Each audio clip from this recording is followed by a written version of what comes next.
ഓം നമോ വെങ്കിട്ടേശായ. നമസ്കാരം. ആത്മീകം കുടുംബത്തിൻ്റെ പുതിയൊരു പതിവിലേക്ക് എല്ലാവർക്കും സ്വാഗതം. നമ്മുടെ വീഡിയോകൾ തുടർച്ചയായി കാണുന്ന പലർക്കും അറിയാവുന്ന ഒരു കാര്യമാണ്, ചൊവ്വാഴ്ച ദിവസമായാൽ നമ്മൾ മുരുക ഭഗവാന്റെ കഥകളെക്കുറിച്ചോ വഴിപാട് രീതികളെക്കുറിച്ചോ മന്ത്രജപങ്ങളെക്കുറിച്ചോ ഉള്ള കാര്യങ്ങളുമായിട്ടായിരിക്കും വീഡിയോ ഇടുന്നത് എന്നുള്ള പ്രതീക്ഷയോടുകൂടി കാത്തിരിക്കുന്ന ഒരുപാട് പേരുണ്ട്.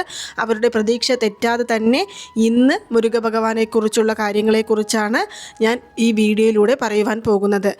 നമ്മൾ മുരുക ഭഗവാനെക്കുറിച്ച് പറയുവാൻ ആരംഭിക്കുന്നതിന് മുന്നേ ഞാൻ ഒരു കാര്യം ചോദിച്ചോട്ടെ. നിങ്ങളിൽ പലരും ഇപ്പോൾ എന്തെല്ലാമോ വിഷമത്തോടു കൂടിയാണ് ഈ വീഡിയോ കേൾക്കുന്നത് തന്നെ എന്നെനിക്ക് മനസ്സിലാക്കുവാൻ സാധിക്കുന്നുണ്ട്. കാരണം ഇനി എന്തെല്ലാമോ ചെയ്തു നോക്കി, ഭഗവാനെ എത്രയോ പ്രാർത്ഥിച്ചിട്ടും എനിക്ക് യാതൊരു വിധത്തിലുള്ള മുന്നേറ്റവും ഇല്ലല്ലോ, മനസ്സിൽ എന്തോ ഒരു ഭാരം നിലനിൽക്കുന്നത് പോലെ തോന്നുന്നു. ആരോട് പറയണം, എന്തു ചെയ്യണം, ആരോട് പറഞ്ഞാൽ ഈ പ്രശ്നത്തിനൊരു പരിഹാരം കണ്ടെത്തുവാൻ സാധിക്കും എന്നൊന്നും അറിയാതെ കിടന്ന് വിഷമിക്കുകയാണല്ലേ. അതിനുള്ള ഉത്തരം നമുക്ക് ഈ വീഡിയോയിലൂടെ കിട്ടും. നിങ്ങൾ ഈ വീഡിയോ മുഴുവനായിട്ടും കാണുവാൻ ശ്രമിക്കുക. ഇന്ന് ഈ വീഡിയോ നിങ്ങൾ ഒരുപക്ഷെ കാണുന്നത് തന്നെ മുരുക ഭഗവാന്റെ അനുഗ്രഹത്തിലൂടെയാണെന്ന് ഞാൻ നിങ്ങൾക്ക് ഉറപ്പു തരാം. നമ്മുടെ മുരുക ഭഗവാൻ സിദ്ധന്മാർക്ക് തന്നെ സിദ്ധൻ എന്നാണ് അറിയപ്പെടുന്നത്. സിദ്ധന്മാരെന്ന് പറയുമ്പോൾ നമുക്ക് എല്ലാവർക്കും അറിയാം, അരുണഗിരിനാഥർ സ്വാമികൾ സിദ്ധരാണ്, അതുപോലെ പാമ്പൻ സ്വാമികൾ സിദ്ധരാണ്, മാത്രമല്ല ബാലദേവരായർ സ്വാമികൾ സിദ്ധരാണ്. ഇങ്ങനെ ഒരുപാട് സിദ്ധന്മാരുണ്ട്. ഇപ്പോൾ എല്ലാവർക്കും അറിയാം, കണക്കംപെട്ടി, പഴനിയുടെ അടുത്തുള്ള കണക്കംപെട്ടി സ്വാമിയാർ സിദ്ധരാണ്, അതുപോലെ തന്നെ അഗസ്ത്യമുനി സിദ്ധന്മാരാണ്. ഇങ്ങനെ 18 സിദ്ധന്മാരുടെ ഒരുപാട് പേരുകളെക്കുറിച്ചും കാര്യങ്ങളെക്കുറിച്ചും എല്ലാം ഞാൻ പല വീഡിയോകളിലൂടെയും പറഞ്ഞു തന്നിട്ടുണ്ട്. പക്ഷേ ഈ സിദ്ധന്മാർക്കെല്ലാം സിദ്ധൻ എന്നറിയപ്പെടുന്ന ഒരാളുണ്ട്. അത് വേറെ ആരുമല്ല, നമ്മളെല്ലാവരും ഇപ്പോൾ വഴിപാട് ചെയ്ത് മന്ത്രം ജപിച്ച് മനസ്സുരുകി വിളിക്കുന്ന സാക്ഷാൽ മുരുക ഭഗവാൻ തന്നെയാണ്. നിങ്ങളിൽ എത്ര പേർക്കറിയാം, കാഞ്ചീപുരത്തിൽ കുമരക്കോട്ടം എന്നുള്ളൊരു മുരുകക്ഷേത്രമുണ്ട്. അവിടെയുള്ള ചിദംബരം എന്നുള്ളൊരു സ്വാമി, അവർക്ക് വളരെയധികം മുരുക ഭഗവാനെ ഇഷ്ടമാണ്. എല്ലാ ദിവസങ്ങളിലും മുരുക ഭഗവാനെ പോയി വഴിപാട് ചെയ്യും, പ്രാർത്ഥിക്കും, മന്ത്രങ്ങൾ ജപിക്കും. പക്ഷെ ഇങ്ങനെ നമ്മൾ ഒരു ഭഗവാനെ തന്നെ കൂടുതൽ വഴിപാട് ചെയ്യുകയും പ്രാർത്ഥിക്കുകയും ചെയ്യുന്ന സമയത്ത് നമുക്ക് തന്നെ സ്വാഭാവികമായിട്ടും തോന്നും, നമുക്കൊരു ഗുരുനാഥൻ ആവശ്യമാണ് എന്നുള്ള കാര്യം. അത് എല്ലാവർക്കുമുണ്ട്. ഈ ഭക്തി എന്നതിൽ നമ്മൾ ഒരുപാട് കൂടുതൽ അടുത്ത് പോകും തോറും നമുക്കതിൻ്റെ ശരിയായ രീതികളിലൂടെ പോകണമെന്നുള്ളൊരാഗ്രഹമുണ്ടാകും. അങ്ങനെയുള്ളൊരാഗ്രഹം നമ്മുടെ ചിദംബരം സ്വാമികൾക്കും ഉണ്ടായി. അപ്പോൾ സ്വാഭാവികമായിട്ടും മാനസികമായ ഒരു ഗുരുനാഥനെ നമ്മൾ കണ്ടെത്തും അല്ലേ. അങ്ങനെ നമ്മളിൽ പലരും ഇപ്പോൾ കണ്ടെത്തിയിരിക്കുന്നത് ആരെയാണ്? സാക്ഷാൽ ശ്രീ അരുണഗിരിനാഥർ സ്വാമികളെ തന്നെയാണ്. അരുണഗിരിനാഥർ സ്വാമികളുടെ കഥകളൊന്നും പിന്നീട് നമുക്ക് പറയേ വേണ്ട, കാരണം അത്രയേറെ കഥകളുണ്ട്. ജീവിതം തന്നെ നമ്മളെല്ലാവരും ഇപ്പോൾ വിചാരിക്കും നമ്മുടെ വേദനകളാണ് ഏറ്റവും വലിയൊരു വേദന എന്നുള്ള കാര്യം.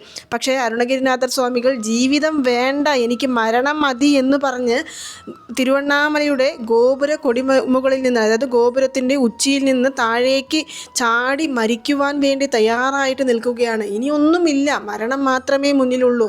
അദ്ദേഹത്തിൻ്റെ മനസ്സിൽ മരണം മാത്രമേ ഉള്ളൂ. ഇപ്പോൾ ചാടാം എന്ന് കരുതി ചാടുന്ന സമയത്ത് 2 കൈകൾ പുഷ്പം പോലെ വന്ന് താങ്ങി നിർത്തിക്കൊണ്ട് പറഞ്ഞു, അരുണഗിരി, നിങ്ങൾക്ക് മരിക്കാനുള്ള സമയമായിട്ടില്ല, മറിച്ച് തിരുപ്പുകൾ പാടൂ എന്ന്. തിരുപ്പുകൾ പാടൂ എന്ന് പറയുമ്പോഴത്തേക്കും, മുരുക ഭഗവാൻ പാടൂ എന്ന് പറയുമ്പോഴത്തേക്കും അരുണഗിരിനാഥർ സ്വാമികൾക്ക് പാടാൻ പറ്റുമോ? ഇല്ല. കാരണം എന്താണ്? എഴുതാനും വായിക്കുവാൻ പോലും എനിക്കറിയില്ല, മഴയത്ത് പോലും സ്കൂളിൻ്റെ അരികത്ത് പോയി നിന്നിട്ടില്ല, ഒരു നിഴലിനായി പോലും ഞാൻ അവിടെ പോയിട്ടില്ല. അങ്ങനെയുള്ള എനിക്ക് എങ്ങനെയാണ് തിരുപ്പുകൾ എന്നുള്ള നിങ്ങളെക്കുറിച്ചുള്ള മന്ത്രവാക്കുകളും നിങ്ങളെക്കുറിച്ചുള്ള കഥകളുമെല്ലാം ചൊല്ലാനും പാടാനും സാധിക്കുക എന്ന് പറയുമ്പോൾ അതിനും ഭഗവാൻ ഒരു വഴി കാണിച്ചു കൊടുക്കുന്നുണ്ട്. അങ്ങനെ നോക്കുമ്പോൾ നമുക്കും നമ്മുടെ ജീവിതത്തിൽ എത്രയോ പ്രശ്നങ്ങളുണ്ട് അല്ലേ. എല്ലാ പ്രശ്നങ്ങൾക്കും ആരുത്തരം തരുന്നുണ്ട്. നിങ്ങൾക്ക് ഇത് കേൾക്കുമ്പോൾ തന്നെ അറിയും, നമ്മുടെ കഷ്ടപ്പാടുകൾക്കും ഭഗവാൻ ഒരു ഉത്തരം തരുമെന്നുള്ള കാര്യം. അങ്ങനെ തിരുപ്പുകളെല്ലാം എഴുതി കഴിഞ്ഞു. ഭഗവാനെ ഒരുപാട് പ്രാവശ്യം ദർശനം നേടിക്കഴിഞ്ഞു. ഭഗവാന് വേണ്ടിയുള്ള ജീവിതം ഇനി മാറ്റി വെച്ചിരിക്കുകയാണ്. അതോടുകൂടി കഴിഞ്ഞോ? ഇല്ല. പിന്നീടും കഷ്ടപ്പാടാണ് അരുണഗിരിനാഥർ സ്വാമികൾക്ക്. എന്താണ്? ഒരു മൂലിക എടുക്കാൻ വേണ്ടി, അല്ലെങ്കിൽ ശരിക്കും പറയുകയാണെങ്കിൽ ഒരു പാരിജാത പൂവിന് വേണ്ടിയിട്ട് തന്നെയാണ് അരുണഗിരിനാഥർ സ്വാമികൾക്ക് അന്നത്തെ മഹർഷിമാർക്കും ഋഷിമാർക്കുമെല്ലാം ഈ മൂലിക വസ്തുക്കളെക്കുറിച്ചും എല്ലാ കാര്യങ്ങളെക്കുറിച്ചും മരുന്നുകളെക്കുറിച്ചും എല്ലാം നല്ല വ്യക്തതയുണ്ടായിരുന്നു. അങ്ങനെയാകുമ്പോൾ അരുണഗിരിനാഥർ സ്വാമികൾ, ഞാൻ ചുരുക്കിയാണ് പറയുന്നത്, അരുണഗിരിനാഥർ സ്വാമികൾക്ക് കൂട് വിട്ട് കൂട് മാറുക എന്നുള്ള ഒരു തന്ത്രം അറിയും. തമിഴിൽ അതിനെ വിത്ത എന്നാണ് പറയുന്നത്. തന്ത്രം അറിയും. അങ്ങനെയുള്ള ആ ഒരു തന്ത്രമുഖേന അരുണഗിരിനാഥർ സ്വാമികൾ എന്ത് ചെയ്തു? നമ്മുടെ തിരുവണ്ണാമലയിലുള്ള പേഗോപുരം എന്ന് പറയും. അവിടെ അദ്ദേഹത്തിൻ്റെ ശരീരത്തിനെ കിടത്തി ഒരു കിളിയുടെ ശരീരത്തിലേക്ക് തൻ്റെ ആത്മാവിനെ ആനയിച്ചുകൊണ്ട് ആ ഒരു മൂലിക വസ്തു തേടി പോവുകയാണ് ചെയ്തത്. ആ സമയത്ത് അവിടം ഭരിച്ചിരുന്ന രാജാവിന് അരുണഗിരിനാഥർ സ്വാമികളോടുണ്ടായ ദേഷ്യം മുഖാന്തരവും അവരൊരു ദേവീ ഉപാസകനായതുകൊണ്ടും തന്നെ അരുണഗിരിനാഥർ സ്വാമീൻ്റെ ശരീരത്തിനെ അവർ കത്തിച്ചു കളഞ്ഞു. തിരികെ വരുന്ന സമയത്ത് അരുണഗിരിനാഥർ സ്വാമികൾക്ക് തൻ്റെ ദേഹം അവിടെ ഇല്ലാത്തത് കാണുമ്പോൾ വളരെയധികം വിഷമം തോന്നുകയും ഇനി എന്ത് ചെയ്യും എന്ന് വഴിമുട്ടി നിന്നു. ചോദ്യം എന്താണ് എന്നുള്ളത് പോലും അറിയുന്നില്ല. പക്ഷേ അരുണഗിരിനാഥർ സ്വാമികളോടുകൂടി ആരുണ്ട്? നമ്മുടെ മുരുക ഭഗവാനാണ് ഉള്ളത്. ഇത് നടക്കുന്നത് തിരുവണ്ണാമലയിലാണ്. തിരുവണ്ണാമല ക്ഷേത്രം ആരുടേതാണ്? സാക്ഷാൽ ശ്രീ ശിവഭഗവാന്റെ ക്ഷേത്രമാണ്. ഭൂമിയിലെ കൈലാസം എന്നാണ് തിരുവണ്ണാമല ക്ഷേത്രത്തെ പറയുന്നത്. അങ്ങനെയുള്ള അവിടെ ഒരുപാട് കാലം നമ്മുടെ അരുണഗിരിനാഥർ സ്വാമികൾ ഈ പക്ഷിയുടെ, അതായത് ആ കിളിയുടെ ശരീരത്തിൽ തന്നെ ജീവിക്കേണ്ടതായിട്ട് വന്നിട്ടുണ്ട്. കിളി എന്ന് പറയുമ്പോൾ തത്തമ്മ അവരുടെ ദേഹത്ത് തന്നെയാണ് ഉണ്ടായിരുന്നത്. അങ്ങനെ ഇരിക്കുമ്പോൾ അതിനൊരു മറുപടിയും നമ്മുടെ മുരുക ഭഗവാൻ കാണിച്ചു കൊടുത്തിട്ടുണ്ട്. വേറെ എവിടെയും നീ പോകണ്ട, എന്നോടൊപ്പം തന്നെ ഇരിക്കൂ എന്ന് പറഞ്ഞിട്ടാണ് തിരുച്ചെന്തൂരിൽ മുരുക ഭഗവാന്റെ കയ്യിൽ, നമുക്കറിയാം മുരുക ഭഗവാനെ ദർശനം ചെയ്തവർക്ക് എല്ലാവർക്കും അറിയാം ഭഗവാനോട് കൂടി തന്നെ ഉണ്ട് ഒരു കിളി എന്നുള്ള കാര്യം. അതുപോലെ തന്നെ നമ്മുടെ തിരുവണ്ണാമലയിൽ വെച്ചാണ് ഈ സംഭവം നടന്നത്. തിരുവണ്ണാമലയിൽ ശിവഭഗവാന്റെ ദേവിയായി നിൽക്കുന്ന പാർവതീ ദേവി, അതായത് മധുരൈ മീനാക്ഷി അമ്മയുടെ കയ്യിലും ഇപ്പോഴും കിളിയുണ്ട്. അപ്പോൾ നിങ്ങളൊന്ന് ആലോചിച്ച് നോക്കൂ. മുരുക ഭഗവാൻ കൈവിട്ടോ? ഇല്ല. ശിവഭഗവാൻ കൈവിട്ടോ? ഇല്ല. നമ്മുടെ പാർവതി ദേവി കൈവിട്ടോ? ഇല്ല. അപ്പോൾ വിശ്വാസത്തോടുകൂടി പ്രാർത്ഥിക്കുന്ന എല്ലാവരെയും ചേർത്ത് പിടിക്കുവാൻ നമ്മുടെ ഭഗവാൻ നമ്മളോടൊപ്പമുണ്ട്. അങ്ങനെയുള്ള അരുണഗിരിനാഥർ സ്വാമിയെയാണ് ചിദംബരം സ്വാമികൾ മാനസിക ഗുരുവായിട്ട് തിരഞ്ഞെടുത്തത്. അങ്ങനെ ഒരുപാട് തിരുപ്പുകഴുകൾ ചൊല്ലിക്കൊണ്ടേയിരുന്നു. നമ്മുടെ അരുണഗിരിനാഥർ സ്വാമികൾ എഴുതിയ തിരുപ്പുകഴുകളെല്ലാം മനഃപ്പാഠമാക്കി. പക്ഷേ ഇതുപോലെ നമ്മൾ എത്ര തന്നെ പാടിയാലും പ്രാർത്ഥിച്ചുകൊണ്ടിരുന്നാലും നമ്മുടെ ശരീരത്തെ ശ്രദ്ധിക്കുവാൻ മറന്നു പോകും. അന്നത്തെ കാലത്തൊന്നും ഹോസ്പിറ്റലുകൾ ഉണ്ടായിരുന്നില്ല. അങ്ങനെ ഉണ്ടാകുമ്പോൾ നമ്മുടെ ചിദംബരം സ്വാമികൾക്ക് ഒരു അസുഖം വന്നു. അതൊരു മാറാ രോഗമാണ് എന്നും മനസ്സിലാക്കുവാൻ സാധിച്ചു. നമ്മളാണെങ്കിൽ പെട്ടെന്ന് ഹോസ്പിറ്റലിലോട്ട് പോകും, അതാണ് അതിൻ്റെ ശരി. പക്ഷേ അന്നത്തെ കാലത്ത് ഹോസ്പിറ്റലിലേക്കൊന്നും പോകാൻ സാധിക്കാത്തത് കാരണവും ഭഗവാനിൽ കൂടുതൽ വിശ്വാസം അർപ്പിച്ചത് കാരണവും അദ്ദേഹം നേരെ എങ്ങോട്ട് പോയി, കഴിയുന്നതും ആ രോഗത്തോട് പൊരുതി നോക്കി. പക്ഷെ അത് മാറുന്നില്ല, എന്നെ വിട്ടത് പോകുന്നില്ല, എന്നെയും കൊണ്ടേ പോകുകയുള്ളൂ എന്ന് നിർബന്ധം പിടിക്കുകയാണ് എന്ന് മനസ്സിലാക്കി അദ്ദേഹം നേരെ നമ്മുടെ കുമരക്കോട്ടം ക്ഷേത്രത്തിൽ പോയി നിന്ന് പ്രാർത്ഥിക്കുവാൻ തുടങ്ങി. ഭഗവാനെ, എനിക്കൊരു വഴി കാണിച്ചു തരൂ എന്ന് മാത്രമേ പറഞ്ഞിട്ടുള്ളൂ. അല്ലാതെ നമ്മളെപ്പോലെ കരയുകയോ പിഴിയുകയോ ഒന്നും ചെയ്തില്ല. വളരെ ശാന്തമായ സ്വരത്തിൽ ഭഗവാനെ, എനിക്കൊരു വഴി കാണിച്ചു തരൂ എന്ന് പറഞ്ഞു. ആ സമയത്ത് ഒരു ശിവനടിയാർ എന്ന് പറയും. ശിവനടിയാർ എന്ന് പറയുമ്പോൾ ശിവഭഗവാനെ തൊഴുതുന്നവർ, ശിവഭഗവാന് വേണ്ടി, അതായത് ജ്ഞാനികൾ എന്നെല്ലാം പറയില്ലേ, അങ്ങനെയുള്ള ഒരു അടിയാറിൻ്റെ രൂപത്തിൽ ചിദംബരം സ്വാമികളുടെ മുൻപിൽ വന്ന് പറഞ്ഞു, ചിദംബരം പെട്ടെന്ന് തന്നെ മുക്തി മണ്ഡപത്തിലേക്ക് പോകൂ എന്ന് പറഞ്ഞു. അതായത് കുമരക്കോട്ടത്തിൽ തന്നെയുള്ള മുക്തി മണ്ഡപം എന്നുള്ളൊരു മണ്ഡപം ആ ക്ഷേത്രത്തിലുണ്ട്, അവിടേക്ക് ചെല്ലുവാൻ പറഞ്ഞു. നമ്മളാണെങ്കിൽ അവരോട് ചോദിക്കും, എന്തിനു പോകണം, എന്തിനാണ് ഞാൻ അങ്ങോട്ട് ചെല്ലേണ്ടത് എന്നെല്ലാം ചോദിക്കും. പക്ഷേ നമ്മുടെ ചിദംബരം സ്വാമികൾ എന്ത് ചെയ്തു? പറഞ്ഞ ആ ഒരു നിമിഷം തന്നെ അങ്ങോട്ടേക്ക് വേഗം പോയി നോക്കുകയാണ് ചെയ്യുന്നത്. പോയി നോക്കുമ്പോൾ അവിടെ ആരുമില്ല. നമുക്കാണെങ്കിൽ സ്വാഭാവികമായിട്ടും ദേഷ്യം വരും. ഞാൻ എത്ര വേദനയോടുകൂടി ഭഗവാനെ പ്രാർത്ഥിച്ച് നിൽക്കുമ്പോൾ എന്നെ വന്ന് ശല്യപ്പെടുത്തിയില്ലേ, എന്നെ അങ്ങോട്ട് അവിടെ നിന്ന് മാറാൻ പറഞ്ഞില്ലേ എന്നെല്ലാം നമുക്ക് തോന്നും. പക്ഷേ ചിദംബരം സ്വാമികൾക്ക് അതൊന്നും തോന്നിയില്ല. അവർ അവിടെ നിൽക്കുന്ന സമയത്ത് സാക്ഷാൽ മുരുക ഭഗവാൻ നേരിട്ട് വന്ന് നമ്മുടെ ചിദംബരം സ്വാമികളെ തൊട്ട് ഉഴിഞ്ഞ് അദ്ദേഹത്തിൻ്റെ അസുഖത്തെ മാറ്റിക്കൊടുത്തു എന്നാണ് പറയുന്നത്. ഒന്ന് ആലോചിച്ച് നോക്കൂ. ആ വന്ന് നിന്ന സിദ്ധൻ എന്ന് പറയുന്നതും, അതായത് ശിവനടിയാർ എന്ന് പറയുന്നതും മുരുക ഭഗവാൻ തന്നെയാണ്. മുക്തി മണ്ഡപത്തിലൂടെ ചിദംബരം സ്വാമികൾക്ക് അനുഗ്രഹം കൊടുത്ത് തൊട്ട് തലോടിയതും മുരുക ഭഗവാൻ തന്നെയാണ്, അല്ലാതെ വേറെ ആരുമല്ല. അങ്ങനെയുള്ള മുരുക ഭഗവാനെ കാണുവാൻ സാധിച്ചു ചിദംബരം സ്വാമികൾക്ക് എന്നാണ്. എന്തുകൊണ്ടാണ്? ഭക്തിയും വിശ്വാസവും മാത്രമാണ് അവിടെ ഉണ്ടായിരുന്നത്. വേറൊന്നും തന്നെ ഭഗവാനോട് ചിദംബരം സ്വാമികൾ ചോദിച്ചിട്ടില്ല. അതുകൊണ്ട് തന്നെയാണ് മുരുക ഭഗവാൻ വന്ന് അനുഗ്രഹം കൊടുത്തത്. മാറാത്ത രോഗത്തെ പോലും മാറ്റിക്കൊടുക്കുവാൻ സാധിക്കും. വൈദ്യനായിട്ടും സിദ്ധനായിട്ടും കുമരനായിട്ടും രാജാവായിട്ടും ആണ്ടിയായിട്ടും നമുക്കെല്ലാവർക്കും അനുഗ്രഹം തരുന്നത് ആരാണ്? നമ്മുടെ മുരുക ഭഗവാൻ തന്നെയാണ്. അപ്പോൾ ഞാനിപ്പോൾ ഇവിടെ എന്തിനാണ് ഈ ഒരു കഥ പറഞ്ഞത് എന്നാൽ, മനസ്സ് തളർന്നു കിടക്കുന്ന സമയത്ത്, നമുക്ക് വേറെ ആരുമില്ല എന്ന് തോന്നുന്ന സമയത്ത് മുരുക എന്ന് നിങ്ങൾ മനസ്സുരുകി വിളിച്ചാൽ നമുക്ക് നമ്മുടെ മുൻപിൽ വന്ന് നിൽക്കും മുരുക ഭഗവാൻ എന്നുള്ള കാര്യം ഒരുപാട് വീഡിയോകളിലൂടെ ഞാൻ പറഞ്ഞ കാര്യമാണ്. വേദനിക്കേണ്ട, സങ്കടപ്പെടേണ്ട, വിഷമിക്കേണ്ട, എല്ലാം ശരിയാകും, എല്ലാം ഭഗവാൻ നോക്കിക്കൊള്ളും. ഭഗവാനിൽ മാത്രം വിശ്വാസവും ഭക്തിയും അർപ്പിക്കുക എന്നുള്ള കാര്യത്തെക്കുറിച്ച് ഒരുപാട് പറഞ്ഞു തന്നിട്ടുള്ള കാര്യമാണ്. രോഗങ്ങളാണോ, സാമ്പത്തിക ബുദ്ധിമുട്ടുകളാണോ, ഇനി മറ്റുള്ളവർ നമ്മളെ ശല്യപ്പെടുത്തുന്നുള്ളൂ എന്ന സങ്കടമാണോ, ഒന്നും നിങ്ങൾ വിഷമിക്കേണ്ട. നിങ്ങളൊന്നും മനസ്സിൽ കരുതണ്ട. എപ്പോഴും നമ്മൾ മുരുക മുരുക മുരുക എന്ന് വിളിക്കുക. അപ്പോൾ ഈ ഒരു മാസം മുഴുവൻ നമ്മൾ മുരുക ഭഗവാന്റെ ഏതെങ്കിലും ഒരു മന്ത്രം ജപിക്കാൻ ഉണ്ടോ എന്ന് ഒരുപാട് പേർ കമൻറ്റ് ചെയ്ത് ചോദിച്ചിരുന്നു. ധനുമാസം മുഴുവൻ മുരുക ഭഗവാന്റെ മന്ത്രം ജപിക്കുവാനായിട്ട്. അല്ലെങ്കിൽ ഇന്ന് ഒരു ദിവസമെങ്കിലും നിങ്ങൾ ചൊല്ലേണ്ട ഒരു മന്ത്രം ഏതാണെന്ന് ഞാനിവിടെ പറയാം. മന്ത്രം എന്നതിലുപരി ഇതൊരു തിരുനാമമാണ്.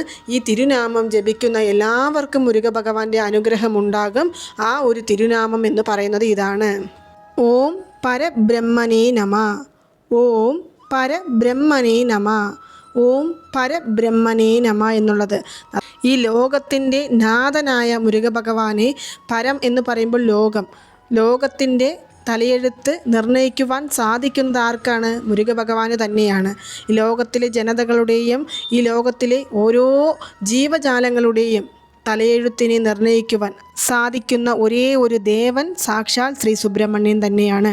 നമുക്കെല്ലാവർക്കും അറിയാം, നമ്മുടെ തലയെഴുത്ത് എന്നുള്ളത്, നമ്മുടെ ബ്രഹ്മൻ എഴുതിയ തലയെഴുത്തിനെ മാറ്റുവാൻ ആരെക്കൊണ്ടും സാധിക്കില്ല എന്നുള്ള ഒരു ചൊല്ലുണ്ട്, എല്ലാവരും കേട്ടുകാണും. പക്ഷേ ബ്രഹ്മദേവൻ നമ്മുടെ തലയെഴുത്ത് എഴുതുന്ന സമയത്ത് കുറച്ച് ഭാഗം വിട്ടുവെക്കുമത്രേ. എന്താ കാരണം? ആ എഴുതിയ തലയെഴുത്തിനെ മാറ്റി എഴുതുവാൻ വേണ്ടിയുള്ള സ്ഥലം അത് ആരെ കൊണ്ട് മാത്രമേ സാധിക്കുകയുള്ളൂ? നമ്മുടെ മുരുക ഭഗവാനെ കൊണ്ട് മാത്രമേ അതിന് സാധിക്കുകയുള്ളൂ. അതിനുള്ള വരം പാർവതി പരമശിവൻ നമ്മുടെ മുരുക ഭഗവാന് നൽകിയിട്ടുണ്ട് എന്നാണ് പറയുന്നത്. അതായത് ബ്രഹ്മൻ എഴുതിയ തലയെഴുത്തെ മാറ്റി എഴുതുവാൻ സാധിക്കുന്ന ഒരേ ഒരു ദേവൻ എന്ന് പറയുന്നത് മുരുക ഭഗവാന് തന്നെയാണ്. അതിനുവേണ്ടി തന്നെയാണ് ബ്രഹ്മദേവൻ നമ്മുടെ തലയിൽ എഴുതുന്ന സമയത്ത് ഒരു ഭാഗം മാത്രം വിട്ടുവെക്കും. അതിന് തിരുത്തി എഴുതുവാൻ വേണ്ടി. തിരുത്തി എഴുതാൻ ബ്രഹ്മദേവനെ കൊണ്ട് സാധിക്കില്ല. ഒരിക്കൽ എഴുതിയ തലയിൽ എഴുത്ത് തിരുത്തി എഴുതുവാൻ ബ്രഹ്മദേവനെ കൊണ്ട് പോലും സാധിക്കില്ല. പക്ഷേ മുരുക ഭഗവാനെ കൊണ്ട് അതിന് സാധിക്കും. അതിനുള്ള അനുഗ്രഹം ശിവപാർവതിമാർ മുരുക ഭഗവാന് നൽകിയിട്ടുണ്ട് എന്നാണ് പറയുന്നത്.